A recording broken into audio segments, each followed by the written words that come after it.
I'm going now. Come on, Dad. See you in Piccadilly. Hello, Lila. Be good. Yes, them songs over there.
Tarantula in one last week. What, a tulip? A tarantula. It's like a spider. It's got 6 legs and it stings you with its tail. Well, what does he do with his mouth? Eats the bananas, you mug. Looks like rain. Yeah, it's stormy, ain't it? Yeah.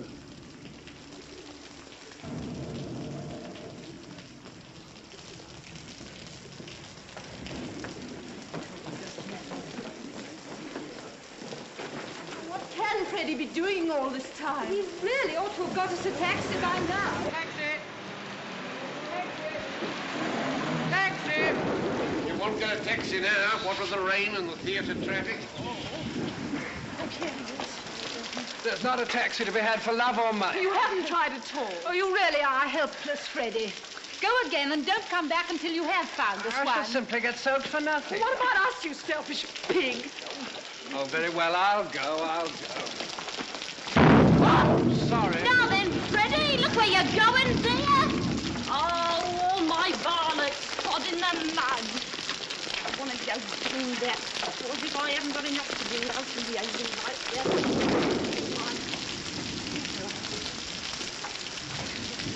How do you know that my son's name is Freddie? Oh, he's your son, is he?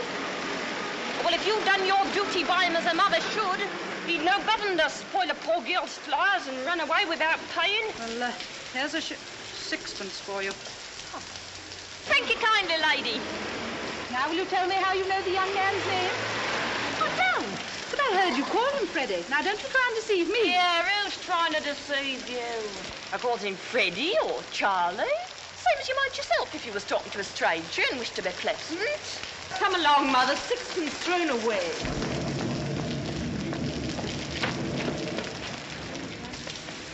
Oh, cheer up, Captain. If it's raining worse, it's a sign it's nearly over. Come on, buy a flower off a poor girl. I'm sorry, I haven't any change. Go on, Captain. I can change you half a crown. No, don't be troublesome. There's a good girl. I haven't any change, really. Here's tuppence, if that's any use to you. Taxi! Oh, thank you, Captain. Be careful. Give him a flower for it. There's a bloke over there taking on every blessed word you're saying. But I ain't done nothing wrong by speaking to the gentleman. I'm a good girl, I am, so help me. What's your'n about? But I never spoke to him except to ask him to buy a flower off me. What's the good of fussing? What's the row? What'd she do? There's a tech taking her down. Him over there. What do you want to take down what I said for? You'll just show me what you wrote.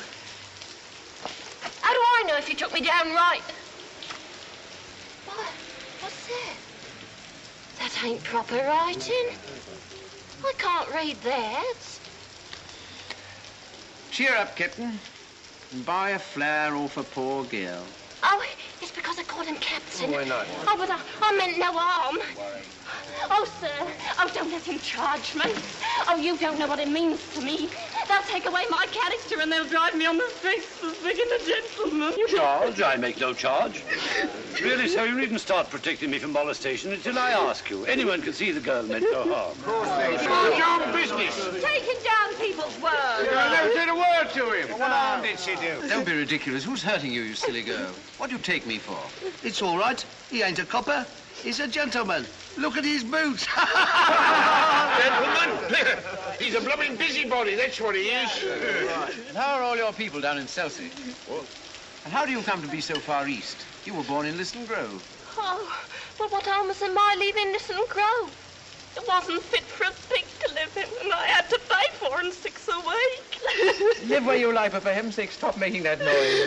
Come, no one's going to harm you. You've a perfect right to live where you please. Parkland, for instance. I'm a good girl, I am. Here, do you know where I come from?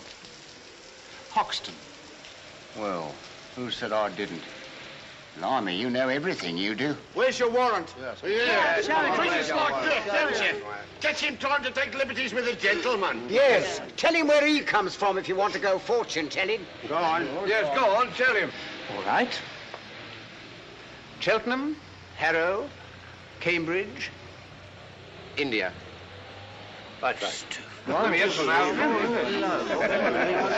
no gentleman, he ain't to interfere with a poor girl. What on earth can Freddie be doing? I shall get pneumonia if I stay in this draft any longer. Else call.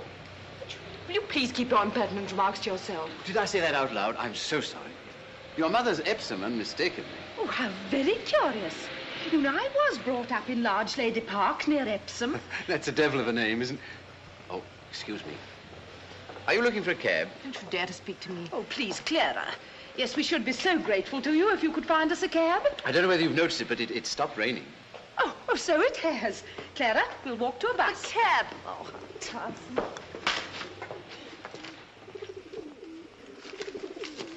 I can tell where you come from. Can you? Annual Insane Asylum. Hanwell Insane. Oh, thank you, teacher. Oh. May I ask, sir, do you do this for a living in a music hall? Well, I have thought of doing so. Perhaps I shall someday. Then how on earth do you do it? Simply phonetics, the science of speech. That's my profession. Is it? Yes, it's also my hobby. You see, you can spot a Yorkshireman or an Irishman by his brogue. Well, I can place any man within 6 miles. I can place him within 2 miles in London. Sometimes, as in the case of this girl, within 2 streets.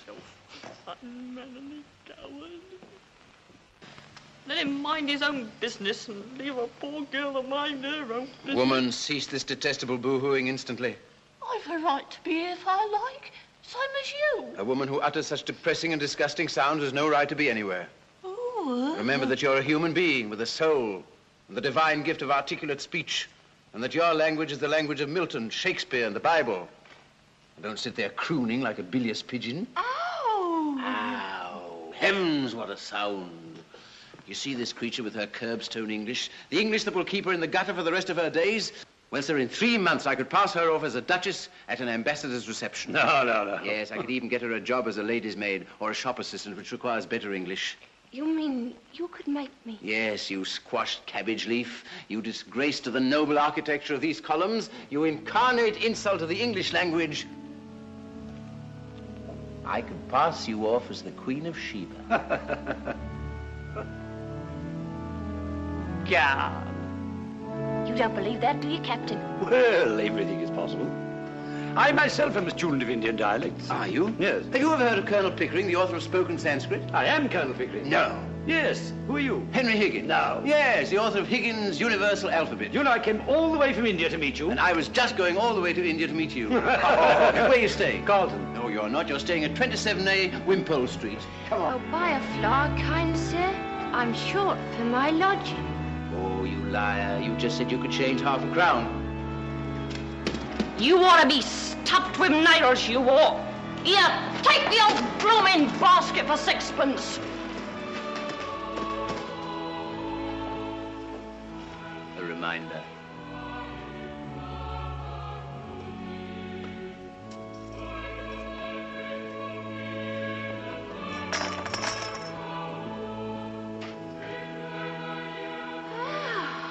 Come on, Pickering.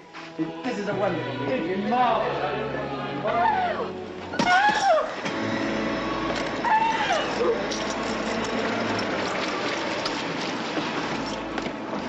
Oh, excuse me, have you seen those two ladies who were here just now? Oh, they went to the bus when the rain stopped. And left me with a cab on my hands. Oh, blast. Never mind, young man. I'm going home in a taxi. Here, wait a minute. 18 pence ain't no object to me, Charlie.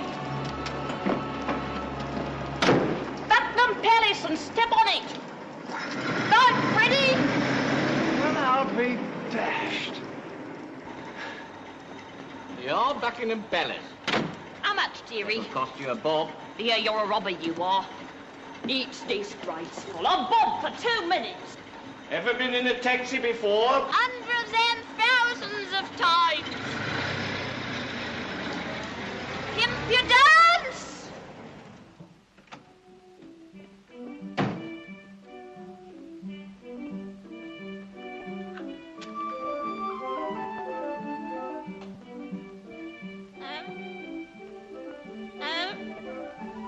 No. Hello, dearie. What have I got?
As you see, my dear Pick, the human ear is a perfect recording and amplifying apparatus.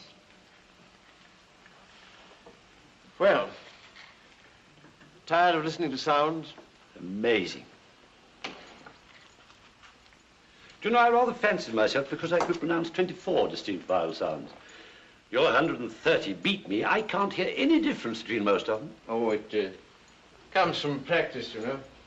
Do you know, I rather fancied myself because I could pronounce 24 distinct vowel sounds. Good heavens. Your 130 Does that mean? beat me. I can't hear any difference between most of them. Concealed microphone. For unsuspecting victims. What is it, Mrs. Pierce? A young woman wants to see you, sir. Young woman, what does she want? She says you'll be glad when you know what she's come about.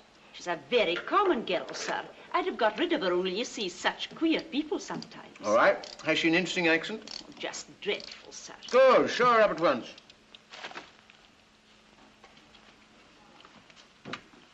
You know, this is really a bit of luck. We'll set her talking, I'll take you down my phonetic shorthand. Then we'll get her on the machine. You can turn her on as often as you like. Come away. Here's the young woman, sir. Oh, it's you. Oh, she's no use. I've got all the records I want of the Listen Grove lingo. Be off with you. I don't want you. Yeah, don't you be so saucy. You ain't heard what I come for yet. Did you tell him I come in a taxi? Do you think a gentleman like Mr. Higgins cares what you came in? Oh, we are proud, aren't we? Well, he ain't above giving lessons, not him, heard him say so. And if my money's not good enough, I can go elsewhere. Good enough for what? Good enough for you. So now you know, don't you? I'm come to have lessons, I am. And to pay for 'em too, make no mistake. Well, I say, Pickering, shall we ask this object to sit down, or shall we throw her out of the window? I won't be called an object when I've offered to pay like any lady. What is it you want, my dear? I want to be a lady in a flower shop instead of selling in Piccadilly Circus. They won't take me unless I can talk more genteel. Well, he said he could teach me. Here I am, I'm ready to pay him, not asking any favours. He treats me as if I was dirt. I know what lessons cost, and I'm ready to pay. How much? Oh, now you're talking. I thought you'd come off it when you saw a chance of getting back a bit of the money what you chucked at me last night. You'd had a drop, hadn't you? Sit down. Huh? If you're going to make a compliment of it. Sit down. What's your name? Eliza Doolittle. Won't you sit down, Miss Doolittle? I don't mind if I do.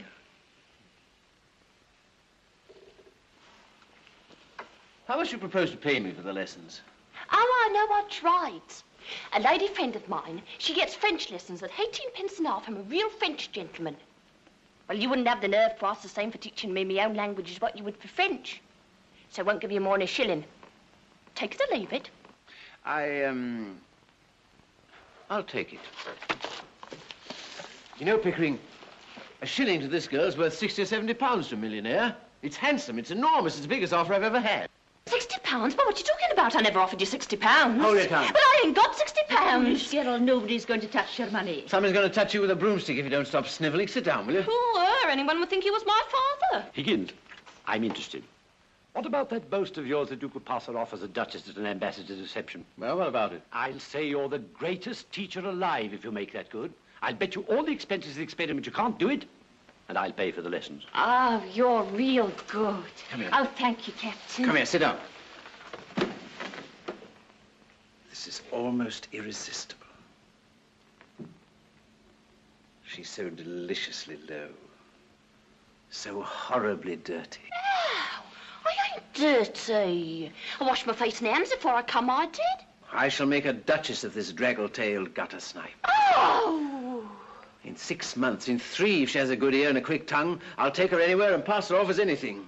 We start today, now, this minute. Mrs. Pierce, take her away and clean her. Take off all her clothes and burn them. Ring up and order some new ones. Wrap her up in brown paper till they come. You're no gentleman, you ain't, to talk of such things.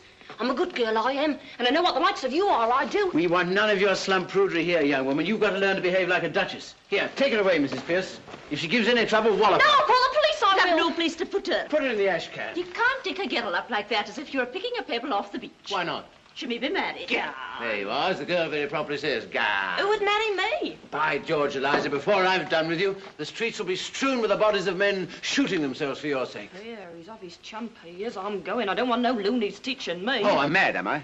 Very well, Mrs. Pierce, don't order those things. Throw her out. Stop, Mr. Higgins. I won't allow it. Go home to your mother, girl. I ain't got no mother. There you are, she ain't got no mother. Very well, then the girl doesn't belong to anybody. She's no use to anybody but me. What's to become of her? Is she to be paid anything to be sensible, Mr. Higgins? Now, what on earth will she do with money? She'll get her food and her clothes. She'll only drink if you give her money. It's a lie.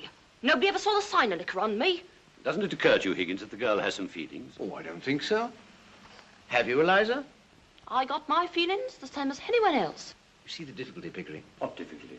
To get her to talk grammar. I don't want to talk grammar. I want to talk like a lady. Will you please keep to the point, Mr. Higgins? What's to become of her when you've finished with her teaching? What's to become of her if we leave her in the gutter? That's her business, not yours, Mr. Higgins. Well, when we've finished with her, we throw her back into the gutter. Oh, you've no feeling heart in you, you haven't. I'm going away. I've had enough of this. You ought to be ashamed of yourself. Here, Eliza. Eliza. Come here, Eliza. Here, Eliza.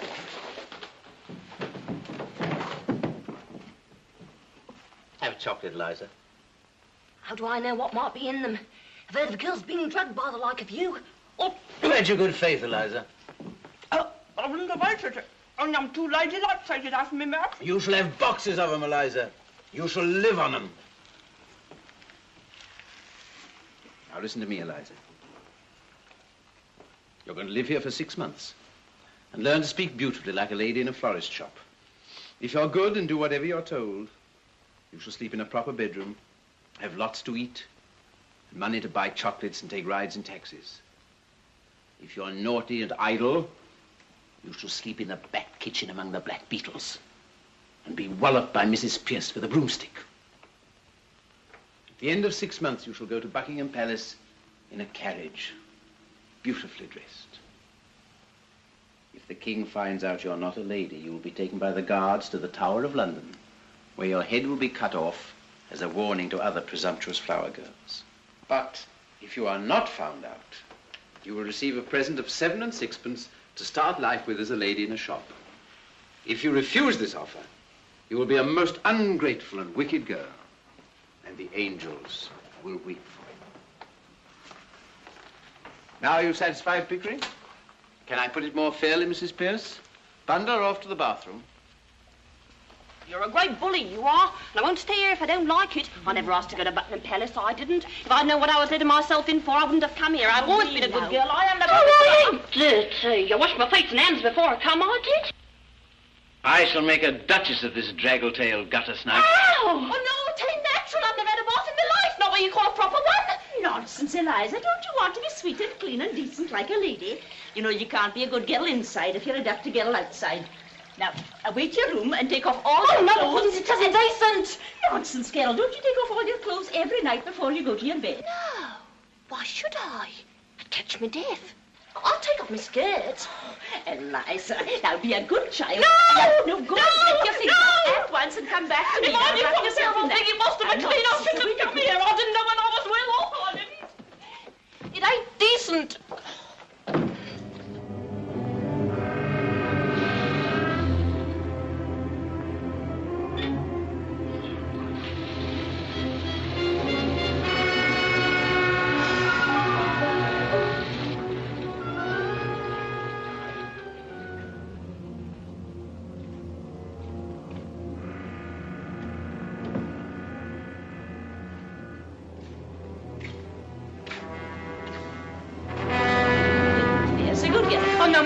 No, but I couldn't, really. I couldn't, Mrs. Pierce. I've never done such a thing before, really, I haven't. Oh.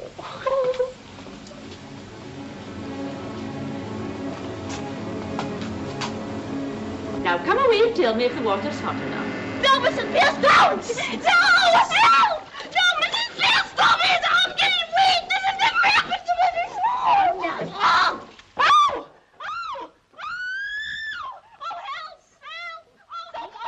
Treated like this before. No! Got knocked. Stop it! Help! No!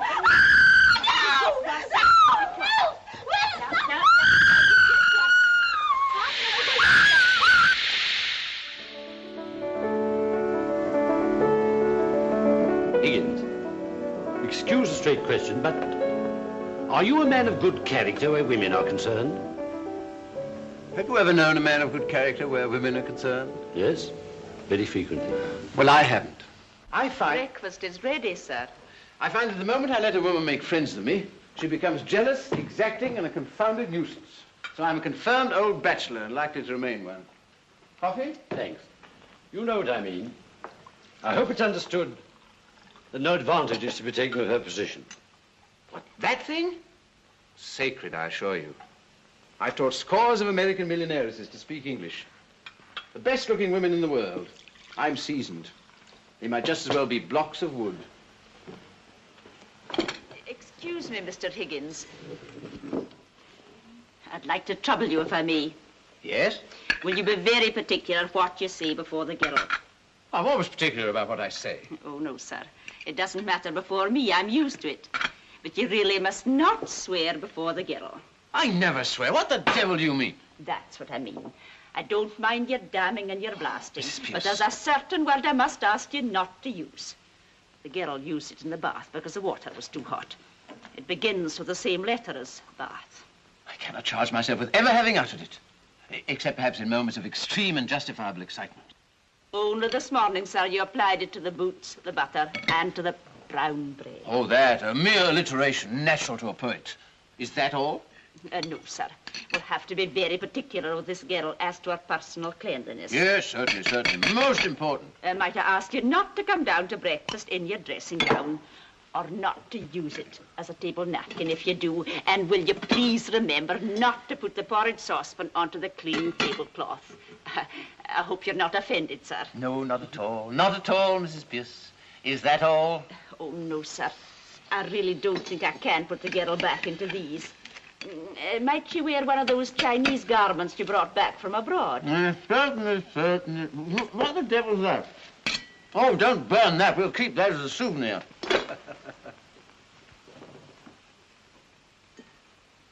You know, that woman has the most extraordinary ideas about me. Here am I, a shy, diffident sort of man. And yet she's firmly persuaded that I'm a bossy, arbitrary, overbearing kind of person. How do you account for that? I can't imagine. I can't imagine either. I'm afraid I've got to tell you, sir, that the trouble's beginning already. There's a dustman outside, Alfred Doolittle. He says you've got his daughter here. I don't like the looks of him, sir. Show the blackguard in. May not be a blackguard. Of course he's a blackguard. We may get something interesting out of him. What about the girl? No, no, I mean his dialect. Doolittle, sir.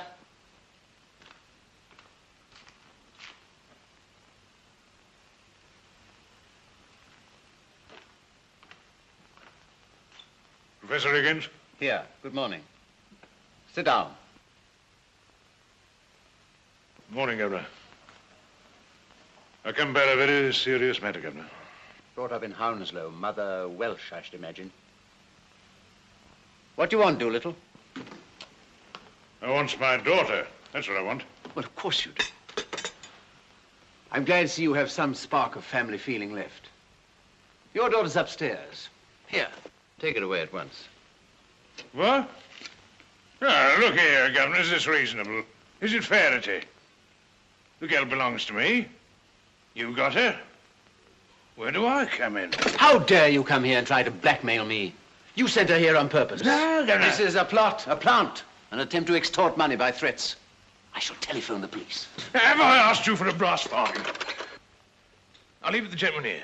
Have I said a word about money? Well, what else did you come for? Well, I'll tell you if you don't let me get a word in. I'm willing to tell you. I'm wanting to tell you. I'm waiting to tell you. You know, Pickering, this fellow has a certain natural gift of rhetoric. Observe the rhythm of his native wood notes wild. I'm willing to tell you. I'm wanting to tell you. I'm waiting to tell you. The Welsh strain in him. How do you know the girl's here if you didn't send her? Well, she sent back for her luggage, Governor, and I heard about it. Luggage? What luggage? There was a musical instrument, a few pictures, a trifle of jewellery, and a bird cage. She said she didn't want no clothes. What was I to think from that? I ask you as a parent, what was I to think? So you came to rescue her from worse than death? Yes, that's right, just so. Mrs. Pierce, this is Eliza's father. He has come to rescue her from worse than death. Give her to him. No, Can't listen. take her away, Mr. Higgins. How can he? You told me to burn all her clothes. That's right. I can't carry the girl through the streets as if she was a blooming monkey, can I? Where's the clothes she come in? Did I burn them, or did your missus here? Listen, Governor, you and me, we're men of the world, ain't we? Oh, we're men of the world, are we? You better go, Mrs. Pierce. I should think so, indeed. The floor is yours, Doolittle. I thank you kindly, Governor. Well, to tell you the truth, I've taken a sort of fancy to you. Well, then. And if you want the girl, I'm not so certain having her back home, but what we mightn't be hoping to an arrangement. Regarded in the light of a young woman, she's a fine, handsome girl. As a daughter, she ain't worth a keep, I tell you straight. All I ask from you is my rights as a father. And you're the last man in the world to expect me to let her go for nothing. You're one of the straight sort, you are. Oh, I can see that. Well, what's a £5 note to you? And what's Eliza to me? I think you ought to know, Mr. Doolittle, that Mr. Higgins' intentions are entirely honourable. Of course they are, Governor. Of course they are. If I thought there wasn't, I'd ask 50. Why, you callous rascal. Do you mean say you'd sell your daughter for £50? No, not in a general sort of way, I wouldn't. But to oblige a gentleman like you, I'd do a good deal, I do assure you. Oh, have you no morals, man? I can't afford them, Governor. Well, neither could you if you was as poor as me. I don't mean no harm. But if Eliza's going to have a bit out of this, well, why not me, too? As a matter of morals, you know, it's a positive crime to give this chap a farthing. But I do feel there's a sort of rough justice in his claim. That's right, Governor. That's all I say. It's a father's art, as it were. Well, I know the feeling, yet it hardly seems right. No, don't look at it that way, Governor. What am I, Governor's Buff? I ask you, what am I? Well, what are you? I'm one of the undeserving poor. That's what I am. Well, think what that means to a man. It means he's up against middle-class morality all the time. If there's anything going, I puts in for a bit of it. It's always the same story. You're undeserving, so you can't have any. And yet my needs is as great as the most deserving widows that ever got money out of 6 different charities in 1 week for the death of the same husband. I don't need less than the deserving man. I need more. I don't eat less hearty than he does. And I drink a lot more. So I puts it to you as two gentlemen, don't play that game on me. I'm playing straight with you. I ain't pretending to be deserving. I'm undeserving. And I mean to go on being undeserving. I likes it. Sit down, Doolittle. Would you try and do a man out the price of his own daughter? What he's brought up, he's fed, he's clothed by the sweat of his brow, until she grow big enough to be interesting to you two gentlemen? Is £5 unreasonable? I puts it to you, I leaves it to you. Pickering, here. Shall we give him a £5? He'll make bad use of it, I'm afraid. No, swelp me, Governor, don't be afraid. I shan't save it. Spare it to live idle on it. There won't be a penny of it left for Monday. Just one good spree for myself and the missus. This is irresistible. Come on, let's give him 10. No, thank you kindly, Governor. £10, a lot of money. Makes a man feel prudent like. And then goodbye to happiness. Now, just give me what I ask, Governor. Not a penny more, not a penny less. You sure you won't take 10? No, not now, Governor. Come on. No, another time, perhaps. Thank you kindly, Governor. Thank you, Governors both. Pardon, miss. Gone. Don't you know your own daughter? Blimey, it's Eliza. I never thought she'd clean up so good looking. She's a credit to me, ain't she, Governor? She'll soon pick up your free and easy ways. Yeah, I'm a good girl, I am. And I won't pick up no free and easy ways. Eliza, if you say again you're a good girl, your father shall take you home. You don't know my father. All he come here for was to touch you for some money to get drunk on. Well, what else would I want money for?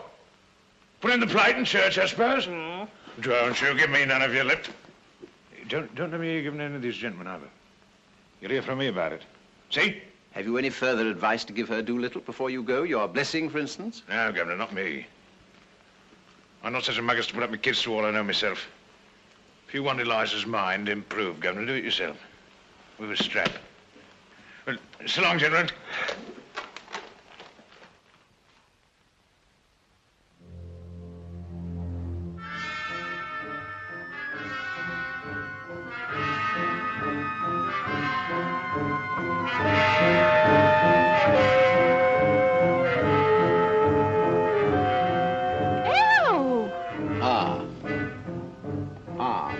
Like father.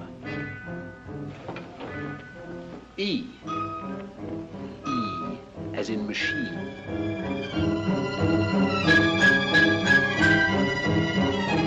Repeat after me. A. E. The rain in Spain. The rain in Spain. Stays mainly in the plains. Stays mainly in the plains. The rain in Spain stays mainly in the plains. The rain in Spain stays mainly in the plains.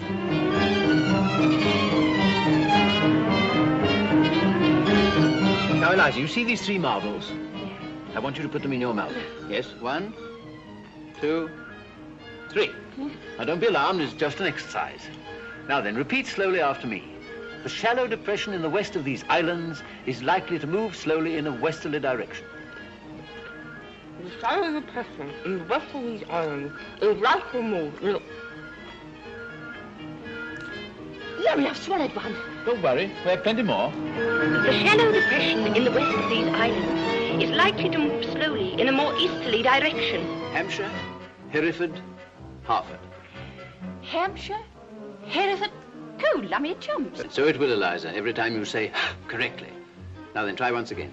In Hampshire, Hereford, and Harford, hurricanes hardly ever happen. In Hampshire, Hereford, Hartford, hurricanes hardly ever happen. Hardly ever happen. Hardly ever happen. Oh.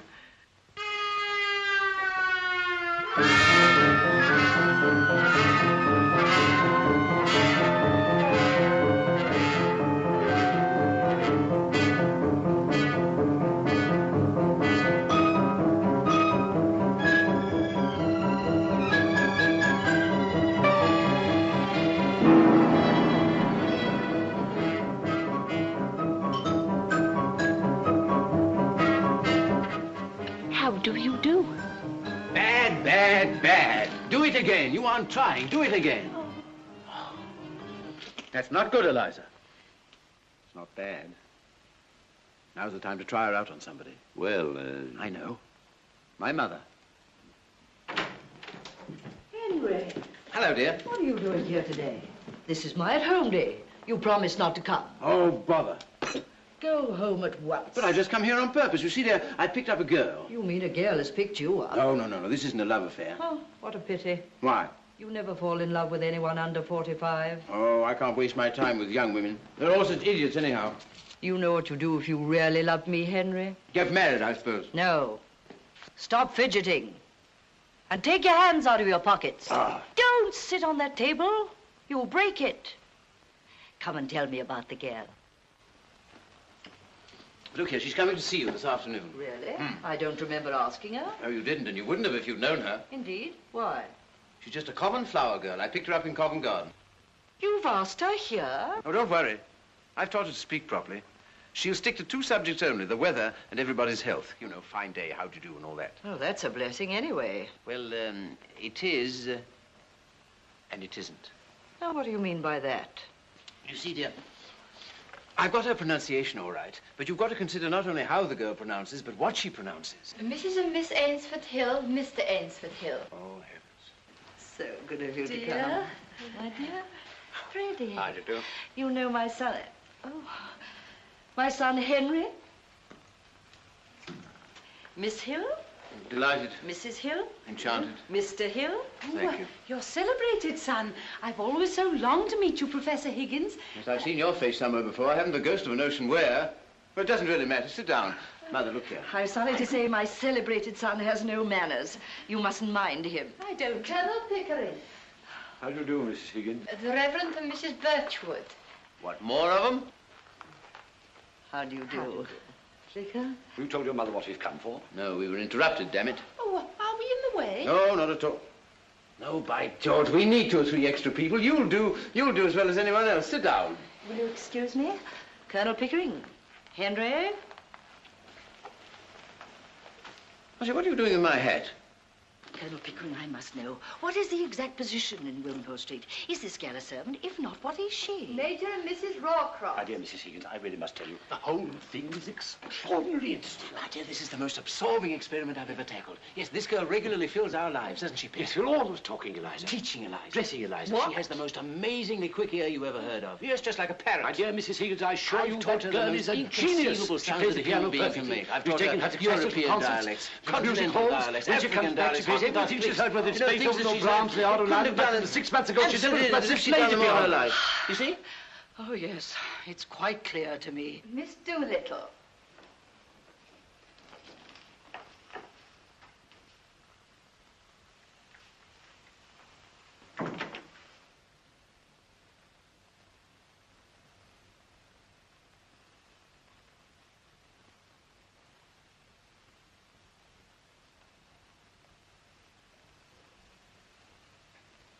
How do you do, Mrs.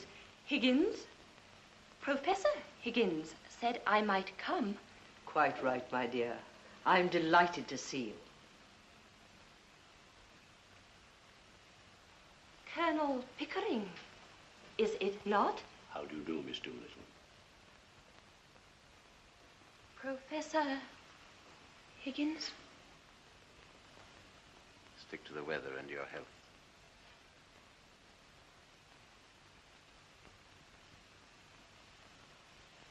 Mrs. Hill, Miss Doolittle.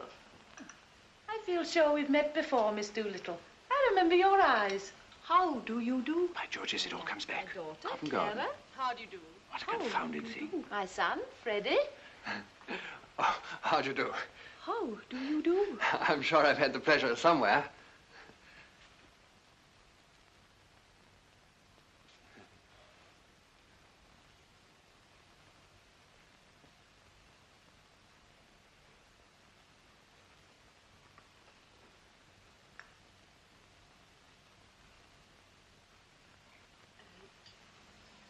Will it rain, do you think? The rain in Spain, they say, stays mainly in the plains. say. How too true, Miss Doolittle. But in... Hampshire, Hereford, and Hartford, hurricanes hardly ever happen. Do they? Hardly ever, Miss Doolittle. How awfully funny. What is wrong with that, young man? I bet I got it right. Killing. Oh, excuse me.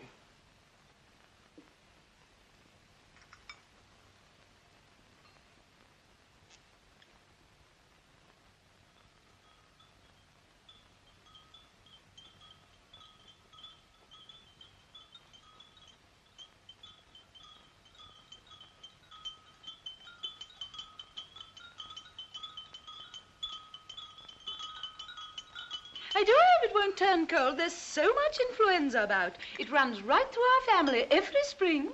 My aunt died of influenza. So they say. But it is my belief as how they done the old woman in.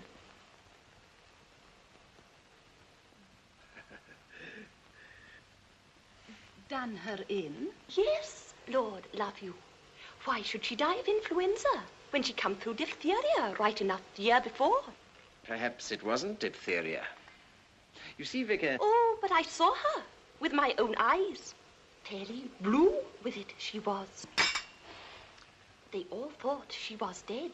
But my father, he kept ladling gin down her throat till she come to so sudden that she bit the bowl off the spoon. Dear me!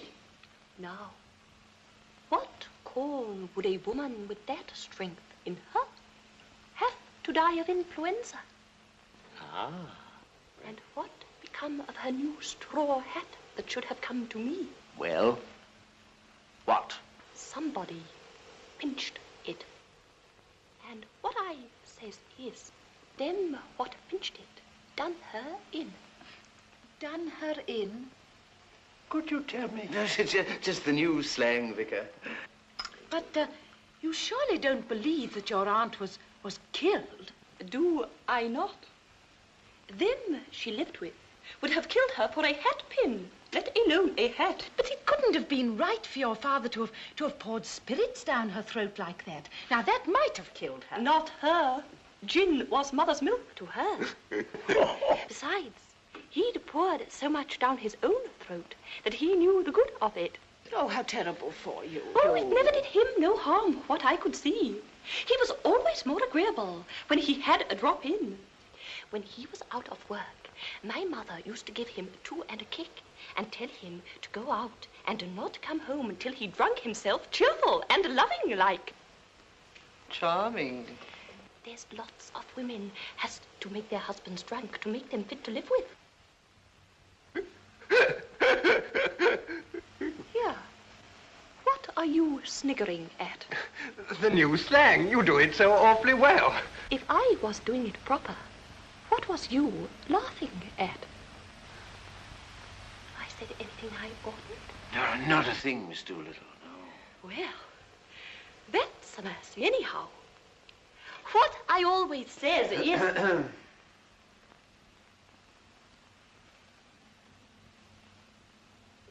Well, I must go now. Goodbye, Mrs. Higgins. So glad to have met you. Goodbye, my dear. Goodbye, Vicar. Goodbye, Colonel Pickering. Goodbye, Miss Doolittle.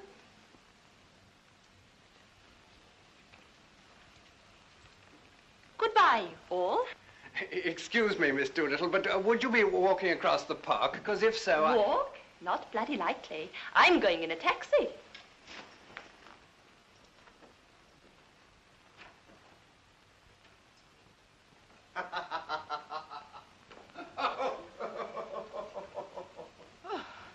Oh, it's no use. I shall never be able to bring myself to use that word. Oh, don't. It isn't compulsory, you know. You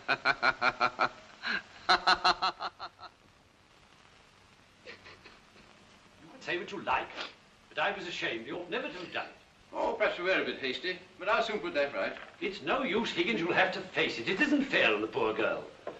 Better call the whole thing off. Nonsense. I said I'd pass the gutter snipe off as a duchess, and pass her off as a duchess I will. Here. You see that? It's an invitation from the Transylvanian embassy. I'm going to take her there. You're mad. I tell you, Pig, that girl can do anything. Eliza! Eliza! Stop sniveling, girl. Eliza, shall I give you another chance? Will you work? Good. No, no, no. Do it again. I'll try. No, no, no. I've told you 500 times. You drive me mad, girl. Come, Higgins, be reasonable. Once more. No. Oh, I'm Mr. Freddie Hill to see Miss Doolittle. I'll inquire, sir. Thanks. Throw him out. Now listen, Eliza. She's engaged. Miss Doolittle.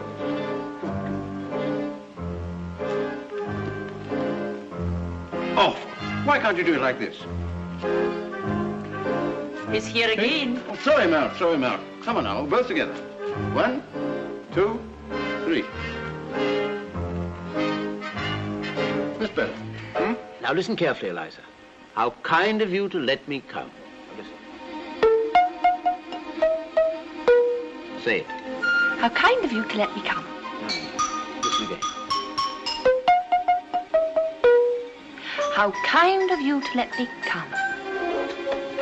Oh, it's Mr. I know. He's here again. No good, sir. May I have the pleasure, Miss Doolittle? Get up, girl, get up. Yes, I'll be delighted. I'll be delighted. All right, come on then.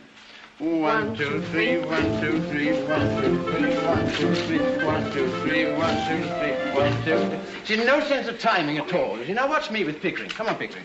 1, 2, 3, 1, 2, 3, 1, 2, 3, 1, 2, 3, 1, 2, 3, 1, 2, 3. Do you see what I mean? Now, once again. Silent soup drinking is one of the hallmarks of a lady. Now, wake up, Eliza. How do you address an ambassador? Your Excellency. Right. Now imagine yourself standing before an archbishop. How would you address him?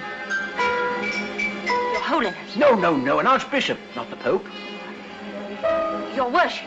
No. Your Majesty. Right. Now then, an ambassador.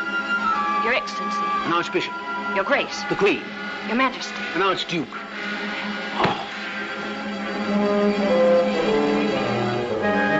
It's 3 o'clock, Mr. Higgins. Is that all? Now then, Eliza, we'll start all over again from the beginning. An ambassador. Your Excellency. An archbishop. Your Grace. The Queen. Your Majesty. An archduke. I don't know. A cardinal.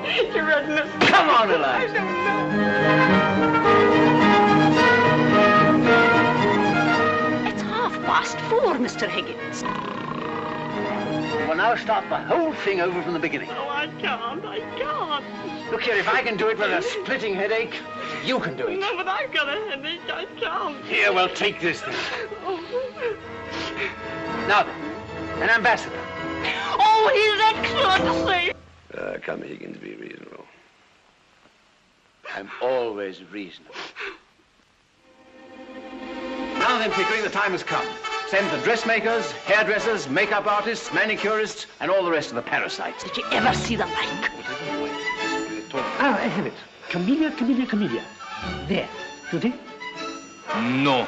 A little spray of flowers. No, no.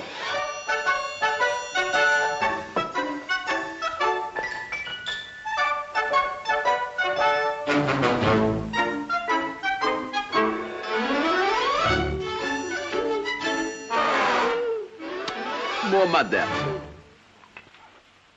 Aren't you ready yet? Almost. Nervous? Yes, very, aren't you? No, not a bit of it.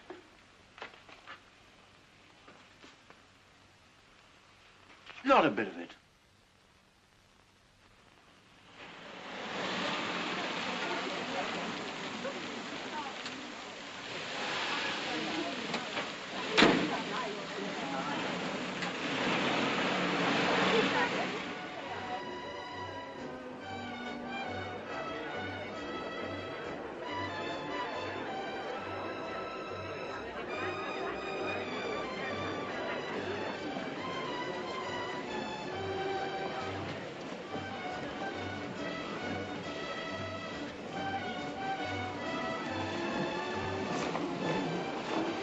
Maestro!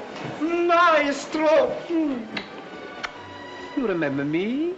No, I don't. Where have we met? But I'm your pupil, your first pupil, your best and greatest pupil. I've made your name famous throughout Europe. You teach me phonetics, you cannot forget me. I am little Aristide Carpati. What, are you Aristide? Why the devil don't you cut your hair? Oh, if I cut my hair, nobody notices me. I have not your imposing appearance, your chin, your brow. Well, tell me, what are you doing here among all these swells? I am indispensable at these international parties. You can place a man anywhere in London the moment he opens his mouth. I can place a man anywhere in Europe. Excuse me, sir.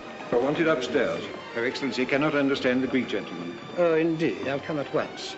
This Greek diplomat who pretends he cannot speak or understand English. He cannot deceive me. À tout à l'heure, mon vieux. Is that Carpati fellow really an expert? My best pupil. But heaven help the master who's judged by his disciples. But if he meets you, Liza, we're done. Don't let's bother about the bit. Let's go home. Oh, rubbish, that idiot.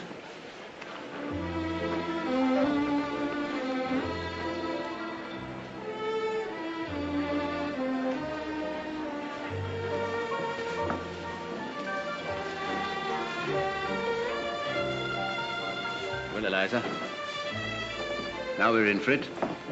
Are you ready? Come on, Darling, delightful to see you here. I thought I was going to have to talk all the time.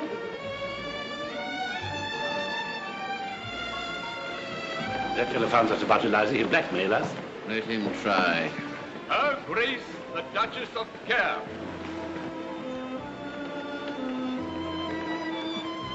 Admiral Sir Charles Brown Halby.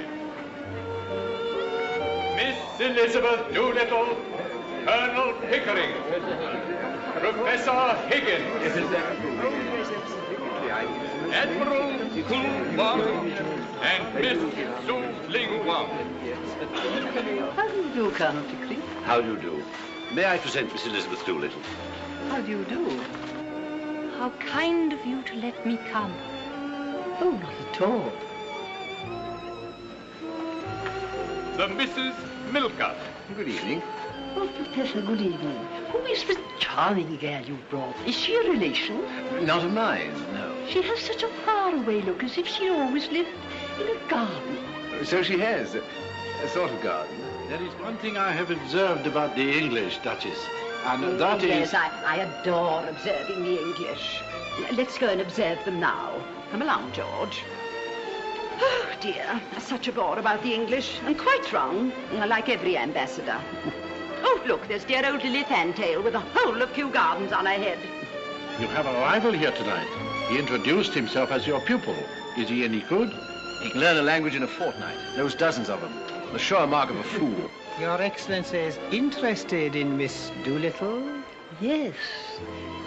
Could you find out who she is? Excellency. Lord Wilsham and Lady Wilsham. I feel rather like Noah standing on the bridge watching the loading of the ark. You know, two of everything. Colonel Pickering... tell me more about your Greek gentleman friend, won't you? A gentleman. He's the son of a Clerkenwell watchmaker. He speaks English so villainously that he dare not utter a word of it without betraying his origin. I help him to pretend, but I make him pay through the nose. I make them all pay. And now, Professor Higgins, I should be delighted if you would present me to this Miss Doolittle. No, you don't. Can't you see she's talking to a duchess? Professor Higgins. The very man I've been dying to meet. I'm Isabella the Sun. Fair fade of the globe. What extraordinary people seem to get in everywhere nowadays. Extraordinary. Colonel Pickering, unfortunately we were interrupted. Would you be so kind as to introduce me to Miss Doolittle? Well, You remember you so kindly addressed the Guild of the Lady Officers? Oh, yes. Excuse me, but I'm No, not... this time around. Longer. Enchanting.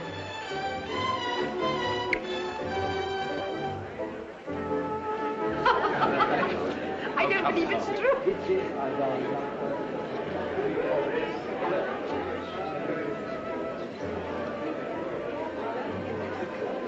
Miss Doolittle has a delicious sense of humor. one thing more, Professor. Do tell me. Yes, Miss Doolittle. I have found out all about her. Well? She's a...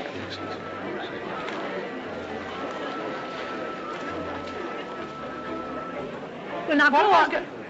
Oh. I say, Pickering, you know what's happened.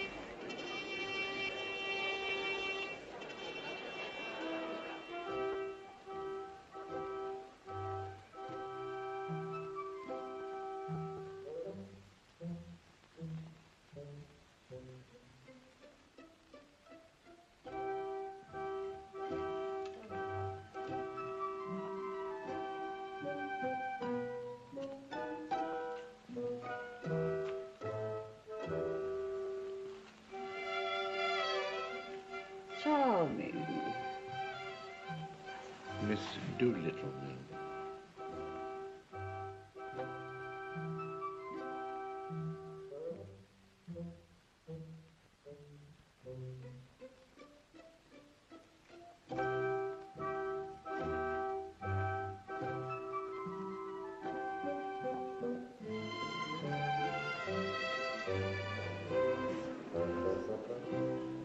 Dear fellow, I hope you don't think I've reduced that Carpathy chap to Eliza to win my bet. Oh, nonsense, but the game's all up, Pickering. He's found out all about her.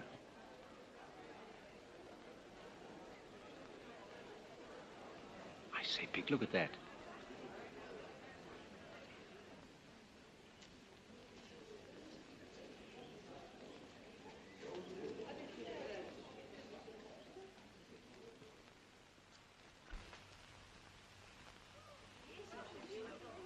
Who is she? I can't imagine. My child, my son would very much like to dance with you. If I may be allowed the honor.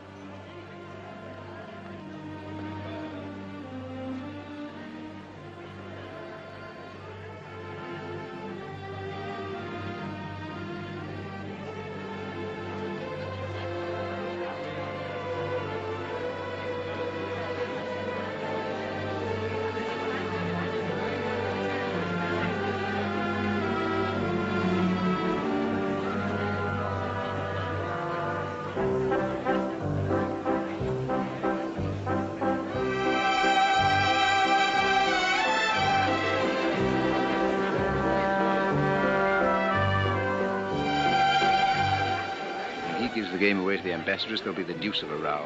I wouldn't miss it for worlds, excuse me.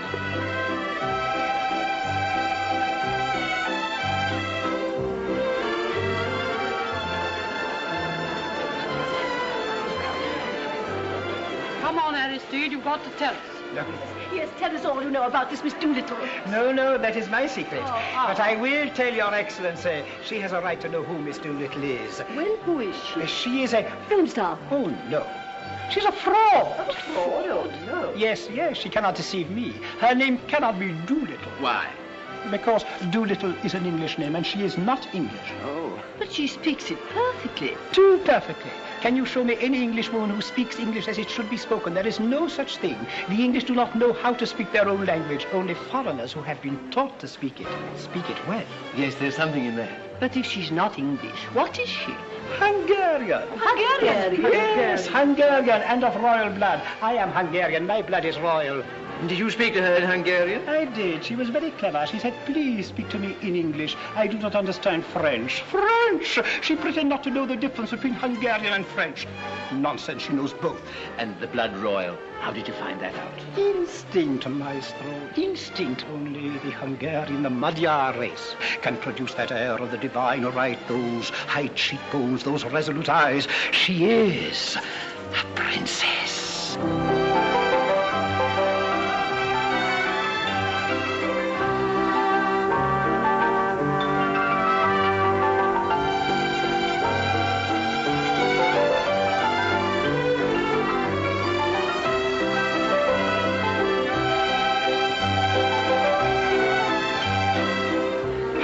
Who it is? Who? No, yes, look at her profile. It's the old Duke, exactly.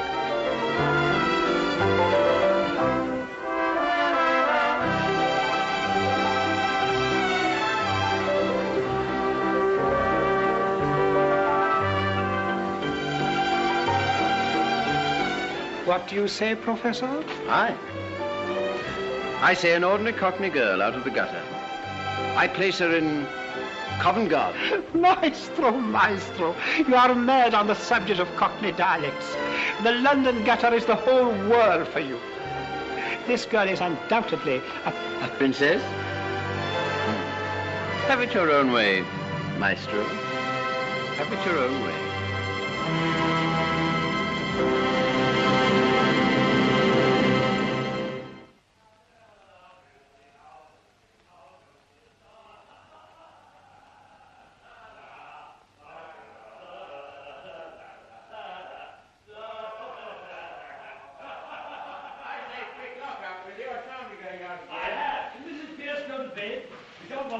Shall we? No. Oh, I say, Mrs. Pierce will rouse, leave things lying about here. Oh, she'll pick them up. She'll think we were drunk. There we are, slightly. Were there any letters?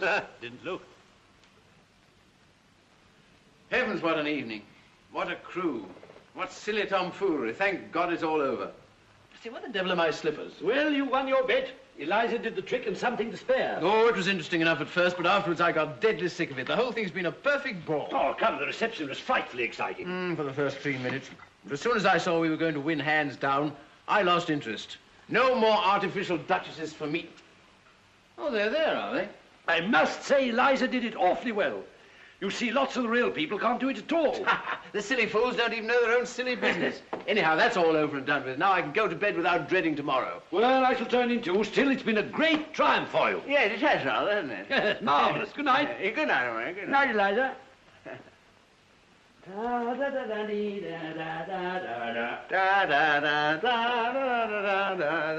Put out the lights, Eliza. Tell Mrs. Pierce not to bring me coffee in the morning. I'll take tea.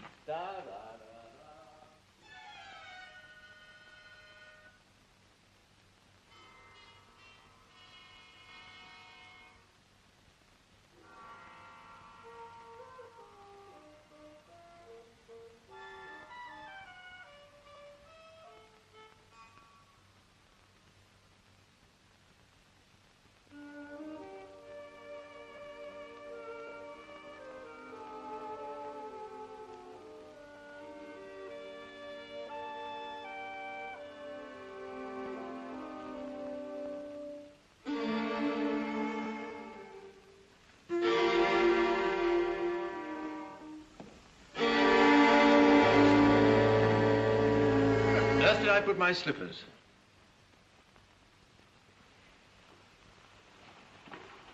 There are your slippers, and there! Take your slippers, and may you never have a day's luck with them. What's the matter? Anything wrong? No, nothing wrong with you. I've won your bet for you, haven't I? That's all that counts. I don't matter, I suppose. You won my bet. You presumptuous insect, I won it. Why did you throw those slippers at me? It's because I wanted to smash your face in. I'd like to kill you, you brute. Why didn't you leave me where you found me? In the gutter. You thank God it's all over and that you can throw me back again there now, do you? Well. The creature is nervous after all. Would you? Don't you dare show your temper to me. Sit down and be quiet. What's to become of me? What's to become of me? How the devil do I know what's to become of you? What's it matter what becomes of you? You don't care. I know you don't care. You wouldn't care if I was dead. I'm nothing to you, not so much as them slippers. Those slippers. Those slippers. Didn't think it made any difference, no? May I ask whether you complain of your treatment here? No. Has anyone behaved badly to you? Colonel Pickering, Mrs. Pierce, any of the servants? No.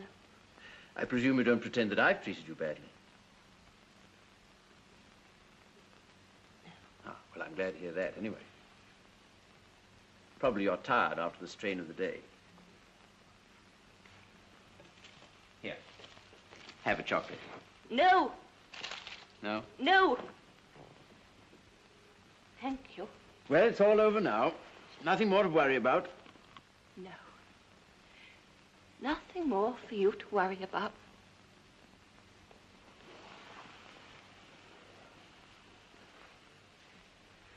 Oh, God. I wish I was dead. Why? In heaven's name, why? Now, listen to me, Eliza.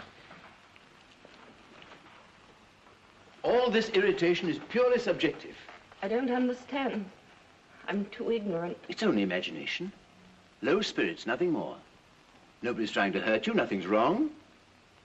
Now you go to bed like a good girl and sleep it off.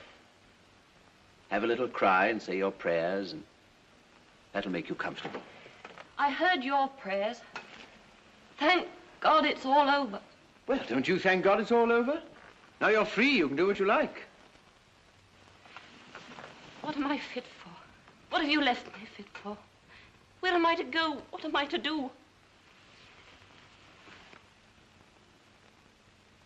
What's to become of me? Oh, so that's what's worrying you, is it?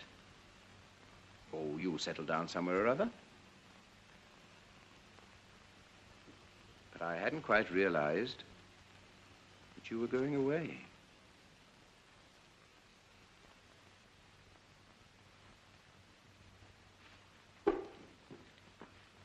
You might marry, you know.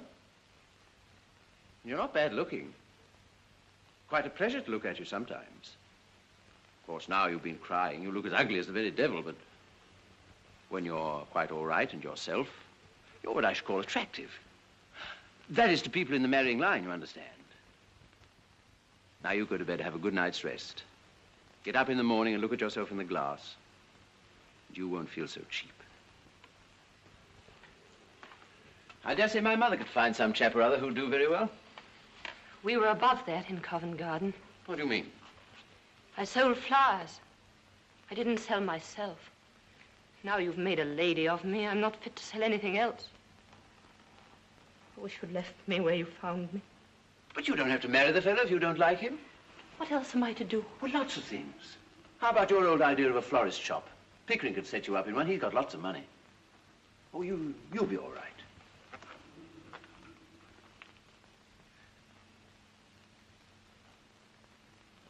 I must clear off to bed. I'm devilish sleepy.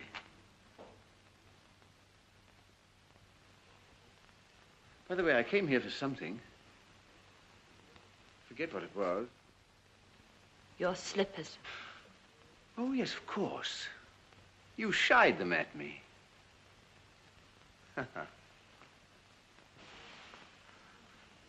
Before you go, sir. Eh? Do my clothes belong to me or to Colonel Pickering? What the devil use should they be to Pickering? You might want them for the next girl you pick up to experiment on. Is that the way you feel towards us? I don't want to hear any more about that. All I want to know is what belongs to me and what doesn't. My own clothes were burnt. What's it matter? Why need you start bothering about that in the middle of the night? I want to know what I may take away with me. I don't want to be accused of stealing. Stealing? Eliza, you shouldn't have said that. That shows a want of feeling. I'm sorry. I'm only a common, ignorant girl, and in my station I have to be careful.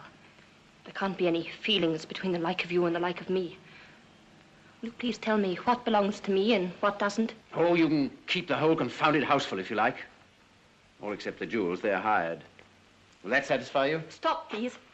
Will you take these to your room and keep them safe? I don't want to run the risk of them being missing. Hand them over. If these belonged to me instead of the jeweler, I'd ram them down your ungrateful throat. This ring... It isn't the jeweler's. It's the one you bought me in Brighton. I don't want it now. Don't you hit me! Hit you, you infamous creature. How dare you accuse me of such a thing? It's you who have hit me. You've wounded me to the heart. I'm glad. I've got a little of my own back anyhow. You've caused me to lose my temper. A thing that's hardly ever happened to me before. I prefer to say nothing more tonight. I shall go to bed.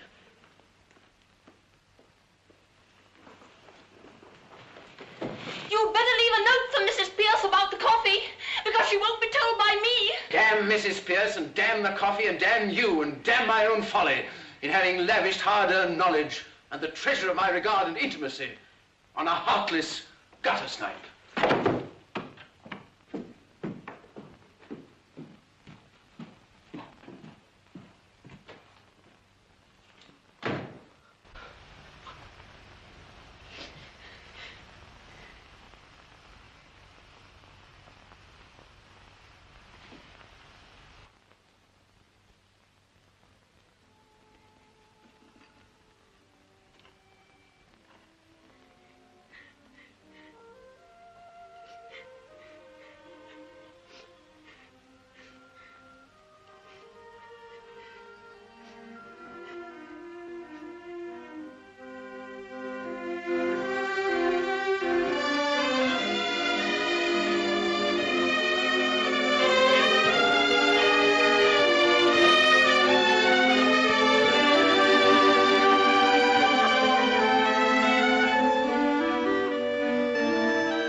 What were you doing here?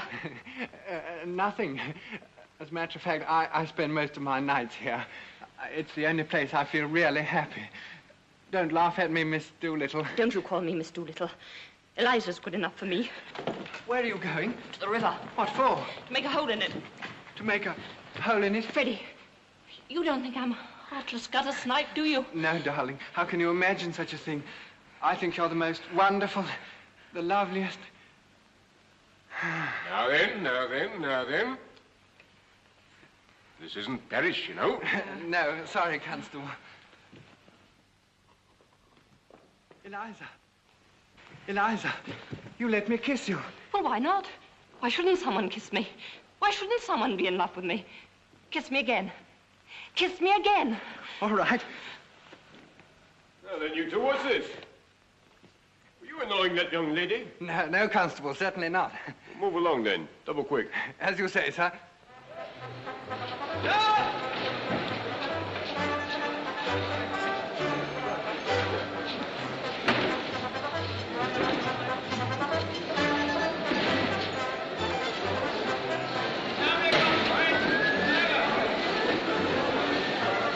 Well, if it ain't.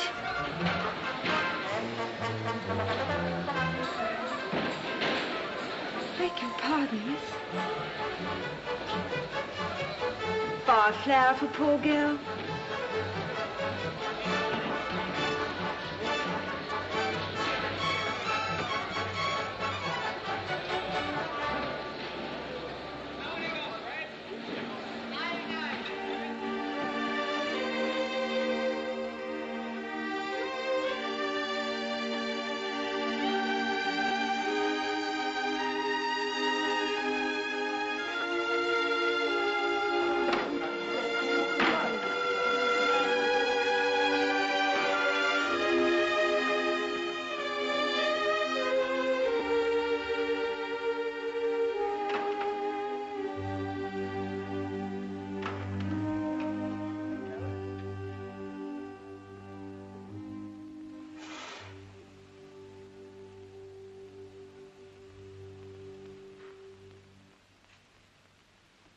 Sir. Your coffee, sir. Didn't Eliza tell you to bring tea? She didn't wait to tell me. She's gone. Gone? I said gone, and I meant it, every word of it. Mrs. Pierce, where the devil's my engagement book? I don't know any of my appointments. Eliza would know. But she isn't here, damn it. Then you'd better find her, damn it. What does that ass of an inspector say? Have you offered a reward? Shh. What? You can't help us find her? What are the police for, in heaven's name? Why, I really think they suspect us of some improper purpose. Of course, I don't care what becomes of her. Where the devil can she be?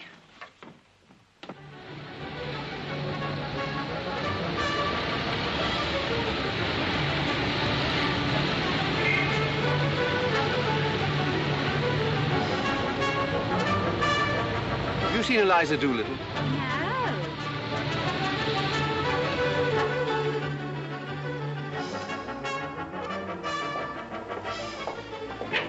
I say, Mother, here's a confounded thing. Good morning, my dear. What is it? Eliza's bolted. Good morning, Colonel Pickering. Eliza's bolted. What am I to do? Do without, I'm afraid, Henry. The girl has a perfect right to leave if she chooses. Something may have happened to her. You can't let her go like this. What are we to do? You've no more sense, either of you, than two children. You must have frightened the poor girl. Frightened her? I hardly said a word to her. Did you bully her after I went to bed? Well, certainly not. Exactly the other way about. She threw the slippers in my face. The moment I entered the room, the slippers came bang in my face before I'd uttered a word. And she used the most perfectly awful language. I can't say I'm surprised. And you mean to tell me that after all her hard work, and after doing this wonderful thing for you without making one single mistake, you two sat there and hardly said a word to her? Well, we didn't make speeches, if that's what you mean. You didn't thank her, pet her, admire her? And she only threw the slippers at you. I'd have thrown the fire irons at you. Mr. Henry, a gentleman wants to see you most particular. Oh, bother, I can't see anybody now. He's been sent on from Wimpole Street. Who is it? Mr. Doolittle, sir. Doolittle? A dustman? Dustman? Oh, no, sir. A gentleman. All right, show him in. By George, Pick, this is some relative of hers she's gone to. Someone we know nothing about. Genteel relations. Now we shall hear something. Doolittle! What the dickens has happened to you? Henry Higgins, did you see this? Look at this. You've done this. Done what, man? Look at this hat. Look at this coat. Good morning, Mr. Doolittle. Won't you come in? Thank you, ma'am. What has my son done to you? He's ruined me, destroyed my happiness, tied me up and delivered me into the hands of middle-class morality. You're raving, you're drunk, you're mad. I gave you £5. After that, I had 2 conversations with you at £0.50 an hour, and I've never even seen you since. Oh, mad am I? Drunk am I? Tell me this. Did you or did you not write to an old blighter in America to say the most original moralist at present in England was Alfred Doolittle, a common garbage man? What, Ezra D. Wonderfeller Jr.? Oh, I remember making some silly joke of the kind. Oh, you might well call it a silly joke. It's put the lid on me right enough. Just give him the chance he was looking for, to show Americans isn't like us, that they recognize and respect merit in whatever class of life, however humble. Them words is in his blooming will, in which he leaves me £3,000 a year, on condition I lecture for the Wonderfeller Moral Reform League, as often as they ask me up 6 times a year. But this solves the problem of Eliza's future. You can provide for her now. Yes, I'm expected to provide for everybody now at £3,000 a year. He shan't provide for her. She doesn't belong to him. I paid him £5 for her. Doolittle, you're either an honest man or you're a rogue. A little of both. Henry, like the rest of us, a little of both. The point is, have you found Eliza? Have you lost her? Yes. Blimey, you have all the luck you have. No, I ain't found her, but she'll find me quick enough now. That's what you done to me. Now, you listen to me. Will you wait here for a moment, Mr. Doolittle? Henry, I've a surprise for you. Do you really want to know where Eliza is? Yes, where is she? She says she's willing to meet you on friendly terms and let bygones be bygones. Is she, by God? Pickering, where is she? Now, promise to behave yourself, Henry. Good morning, Colonel Pickering. Quite chilly this morning, isn't it?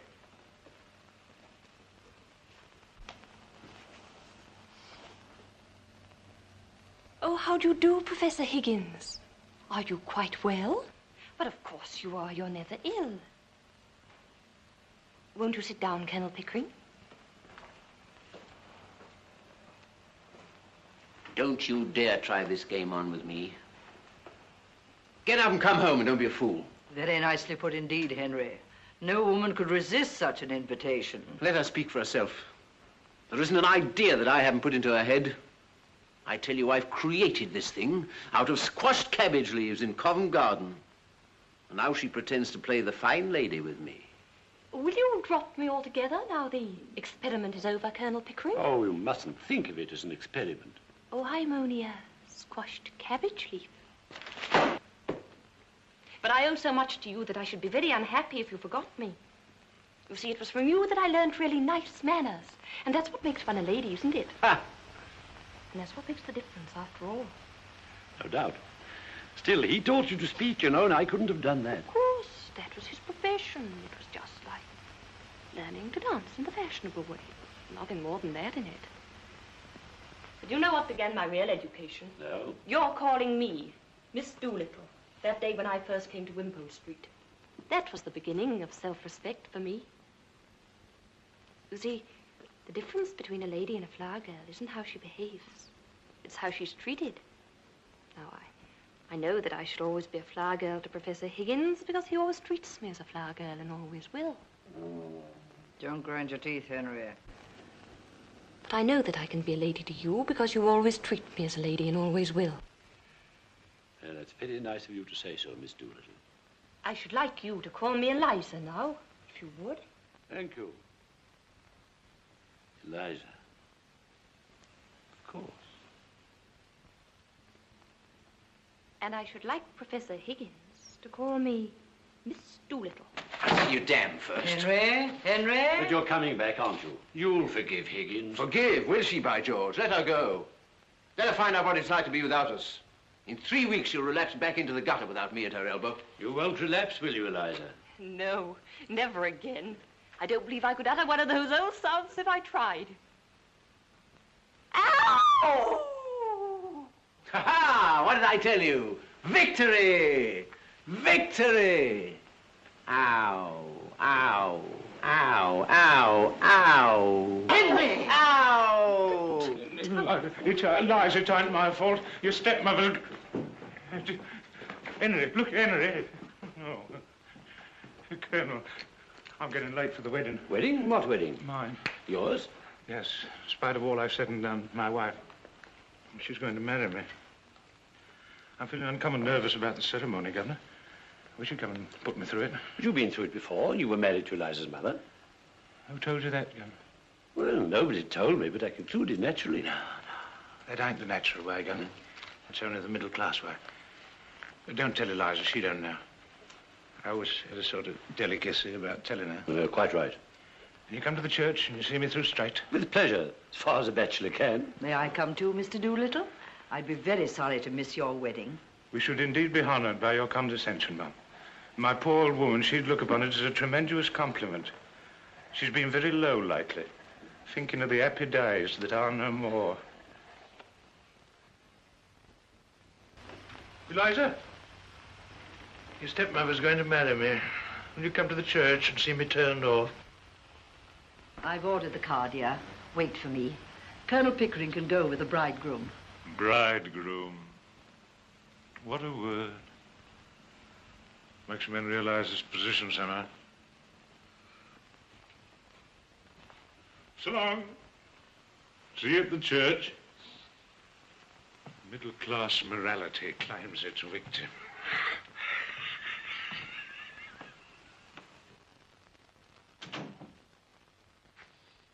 Eliza.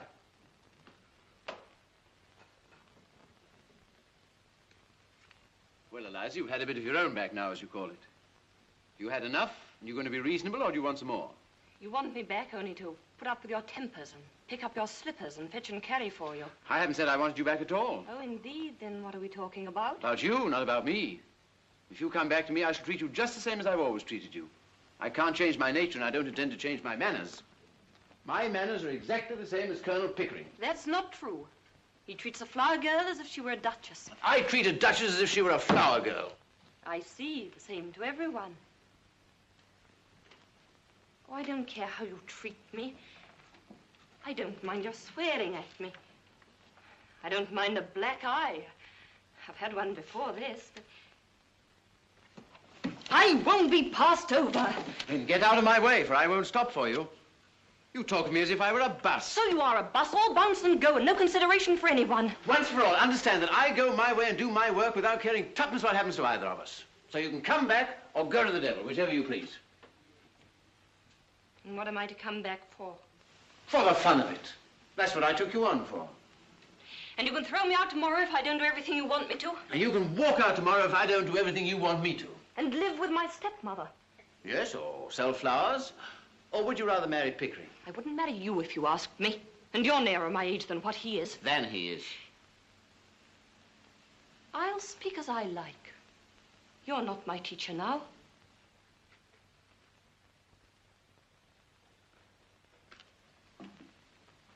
I don't know that Pickering would, though. He's as confirmed an old bachelor as I am. That's not what I want, and don't you think it. I've always had chaps enough wanting me that way. Freddie Hill writes to me. Twice and 3 times a day. Sheets and sheets. Blast his impudence. He has a right to if he likes, poor lad. And he does love me. You have no right to encourage it. Every girl has a right to be loved. What, by fools like that? Freddie's not a fool. Oh. If he's weak and poor and wants me, maybe he'd make me happier than my betters who bully me and don't want me. I can do without you. Don't think I can't.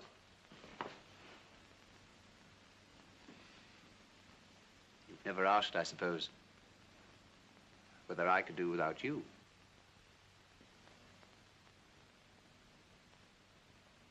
You'll have to do without me. I can do without anybody. I have my own soul, my own spark of divine fire. But I shall miss you, Eliza. I confess that humbly and gratefully. I've become accustomed to your voice and appearance. I even like them, rather. Well, you have them both on your gramophone and in your book of photographs. When you feel lonely, you can turn the machine on. It's got no feelings to hurt. I can't turn your soul on.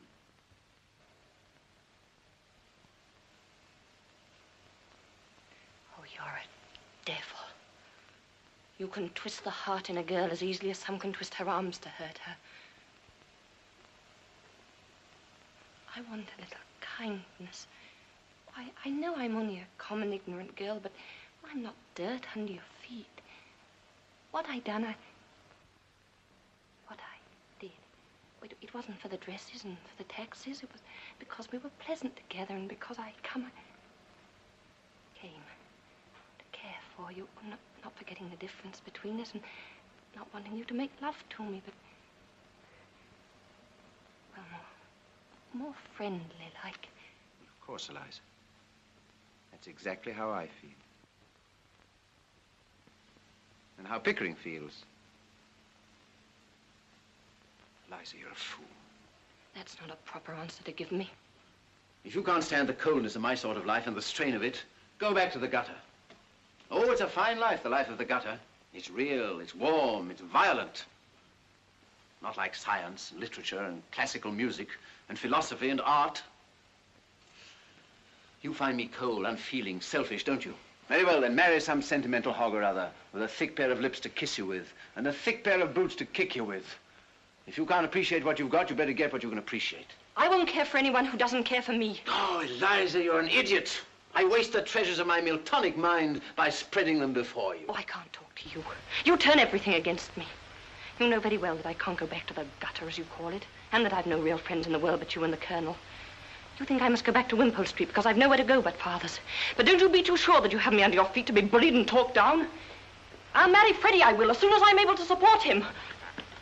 What, that young fool? You shall marry an ambassador. You shall marry the Viceroy of India. I won't have my masterpiece thrown away on Freddie. You think I like you to say that, but I haven't forgotten what you said a minute ago. If I can't have kindness, I'll have independence. Independence? That's middle-class blasphemy. We're all of us dependent one on another, every soul on earth. I'll let you see whether I'm dependent on you. If you can preach, I can teach. I'll go and be a teacher. Oh, what'll you teach in heaven's name? What you taught me, I'll teach phonetics. I'll offer myself as an assistant to Professor Carpati. What, that humbug? That imposter? That toadying ignoramus? You take one step in his direction, I'll wring your neck, you hear? Wring away! What do I care? I knew you'd strike me one day. Oh. Now I know how to deal with you. Oh, what a fool I was not to think of it before. That's done you, Henry Higgins, it has, and I don't give that for your bullying and your fine talk. When I think of myself crawling under your feet and being trampled on and talked down, when all the time I'd only to lift my finger to be as good as you are, oh, I could just kick myself. By George, Eliza, I said I'd make a woman of you, and I have. I like you like this. Yes, you make up to me now that I'm not afraid of you and I can do without you. Of course I do, you little fool. 5 minutes ago, you were a millstone round my neck. Now you're a tower of strength, a consort battleship. Goodbye, Professor Higgins.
dirty. I washed my face and hands before I come on it. I shall make a duchess of this draggle-tailed gutter snipe. Oh! In 6 months, in 3 years.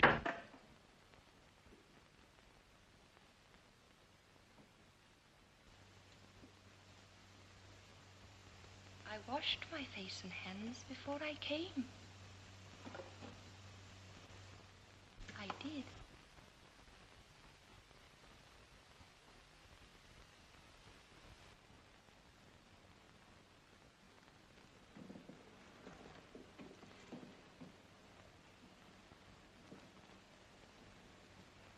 Where the devil are my slippers, Eliza?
Tarantula in one last week.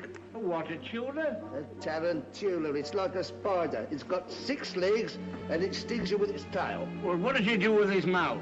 Eats the bananas, you mug. Looks like rain. Yeah, it's stormy, ain't it? Yeah.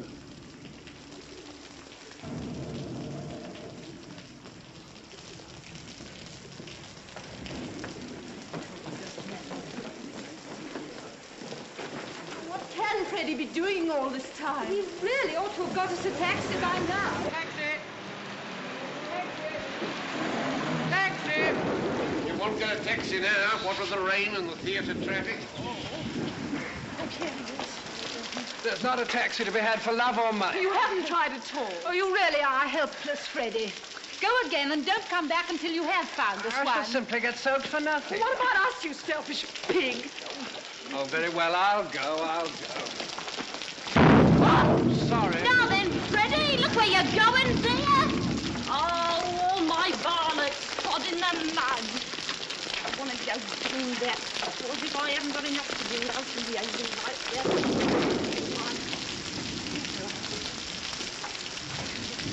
How do you know that my son's name is Freddie? Oh, he's your son, is he? Well, if you'd done your duty by him as a mother should, he'd know better than to spoil a poor girl's flowers and run away without paying. Well, here's a sixpence for you. Oh. Thank you kindly, lady. Now, will you tell me how you know the young man's name? I don't.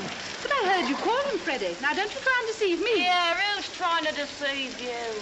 I called him Freddie or Charlie. Same as you might yourself if you was talking to a stranger and wished to be pleasant. Come along, Mother. Sixpence thrown away.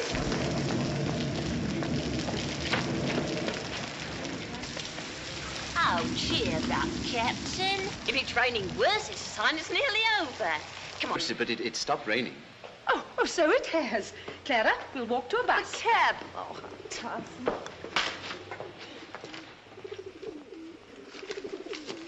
I can tell where you come from. Can you? Animal Insane Asylum. annual insane. Oh, thank you, teacher. Ho, ho. May I ask, sir, do you do this for a living in a music hall? Well, I have thought of doing so. Perhaps I shall someday. Then how on earth do you do it?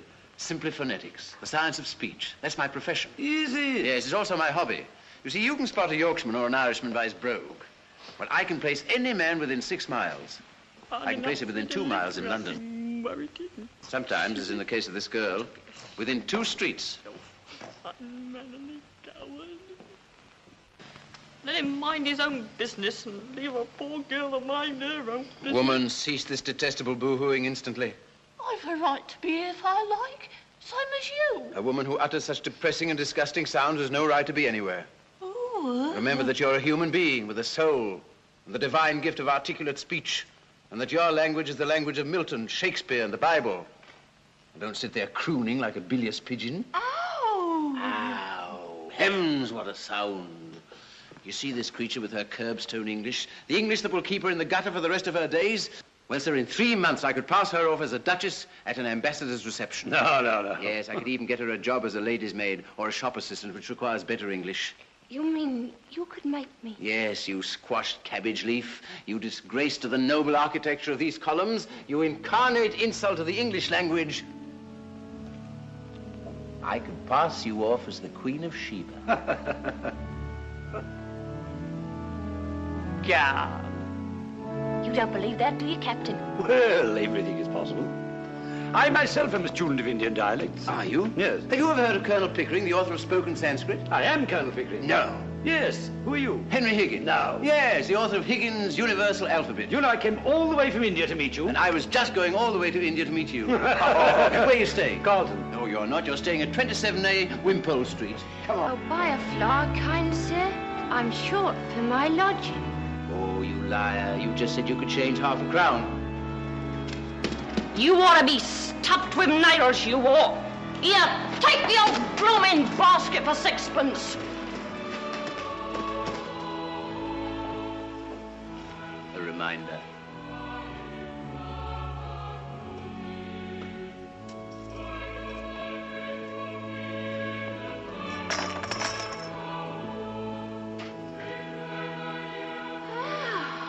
Come on, Pickering. This is a wonderful thing. Marvelous.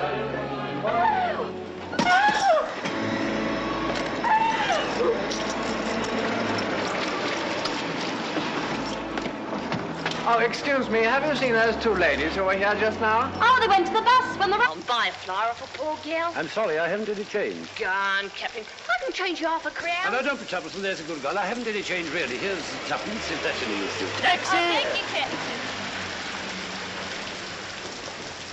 Careful. Give him a flower for it. There's a bloke over there taking on every blessed word you're saying.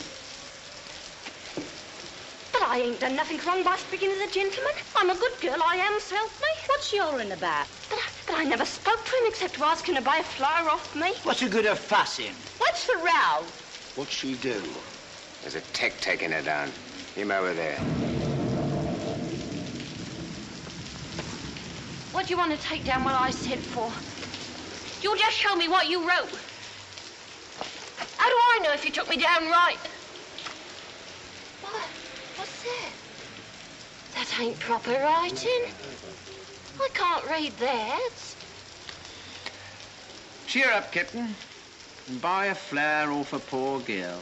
Oh, it's because I called him Captain. Oh, why not? Oh, but I meant no harm. Oh, sir.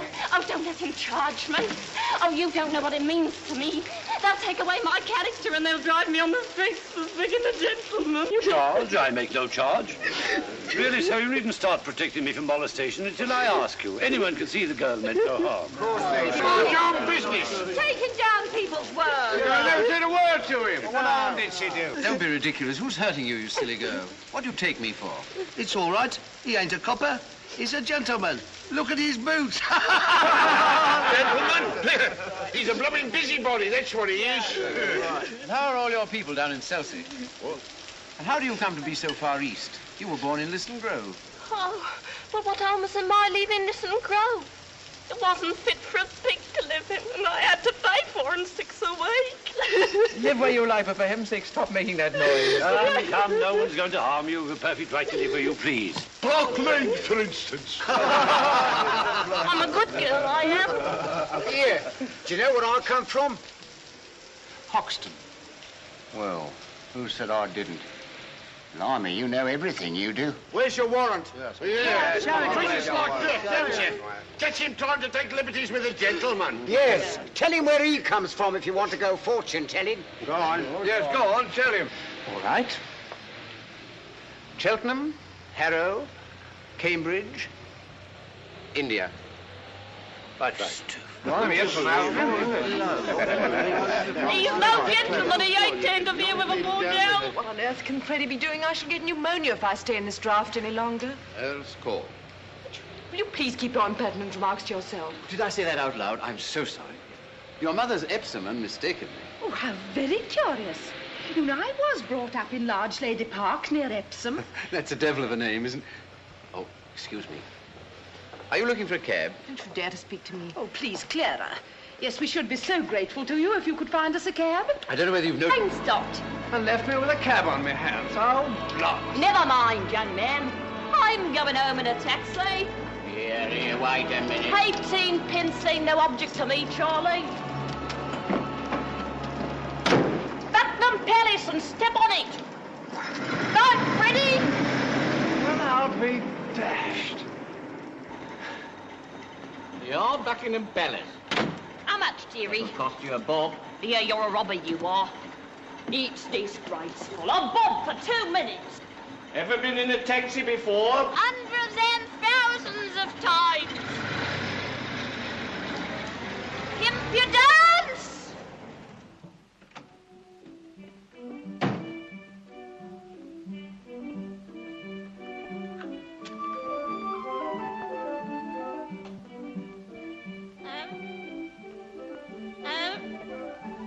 No.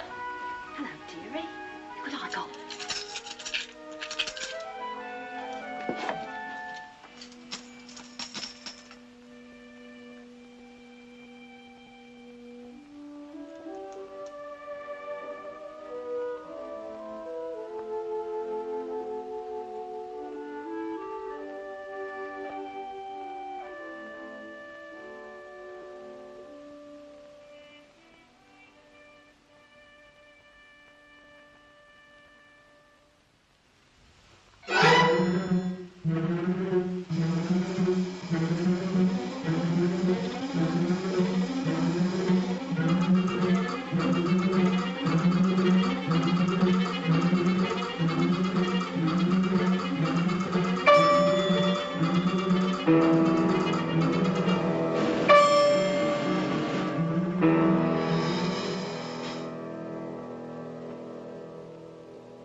As you see, my dear Pick, the human ear is a perfect recording and amplifying apparatus. Well, tired of listening to sounds? Amazing. Do you know, I rather fancied myself because I could pronounce 24 distinct vowel sounds. Your 130 beat me. I can't hear any difference between most of them. Oh, it comes from practice, you know. Do you know, I rather fancied myself because I could pronounce 24 distinct vowel sounds. Good heavens. Your 130 beat me. I can't hear any difference between most of them. Concealed microphone. For unsuspecting victims. What is it, Mrs. Pierce? Yes, a young woman wants to see you, sir. Young woman, what does she want? She says you'll be glad when you know what she's come about. She's a very common girl, sir.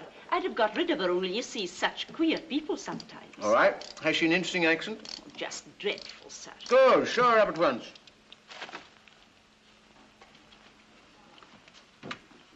You know, this is really a bit of luck. We set her talking, I'll take it down in my phonetic shorthand. Then we'll get her on the machine. You can turn her on as often as you like.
Come on, Dad. See you in Piccadilly.